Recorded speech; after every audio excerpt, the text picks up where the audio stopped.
Hello and welcome to this webinar entitled Data Protection and Compensation Claims are the Key Issues with me, Keith Markham. As always, let's begin by looking at the agenda for this session today. So we're going to begin by looking at the applicable legislation. So we'll see what the UK GDPR and also the Data Protection Act 2018 have to say about the issue of compensation. Once we've done that, we'll have a brief look at one or two issues relating to the civil procedure rules. So we'll look briefly at pre-action protocol, how to issue a claim, type of action, case management, also issues around strikeout and summary judgment as well that often are seen on these occasions.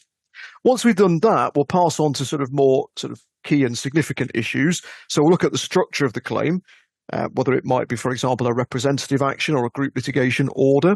We'll also look at the level of damages, what that might be, is there a kind of minimum threshold, and so on. And then we will look at UK case law on that. And in particular, we will look at the recent Court of Appeal decision in Farley and Paymaster, which actually challenges some of the previous assumptions we have with regard to some of those issues I've just mentioned. After we've done that, we will also then briefly look at the end at EU case law, and we will see the extent to which we are aligned with EU case law or indeed are diverging from EU case law. So we'll go through all of those in a very practical, hands-on fashion. So let's start by having a look at the relevant legislation here in the UK. Let's start by looking at the UK GDPR Article 82.1. So this is what it says. Any person who has suffered material or non-material damage as a result of an infringement of this regulation shall have the right to receive compensation from the controller or processor for the damage suffered. So a couple of things straight away to unpack. Material typically is interpreted as financial loss, and that's not controversial.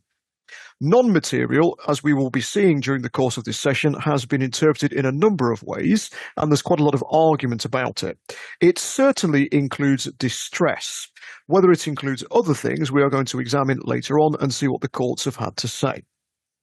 Note the next phrase says, as a result of an infringement. We'll see there's been quite a lot of argument about issues to do with causation, and we'll see what the courts have had to say about that. And then note finally that it's a right to receive compensation from the controller or the processor.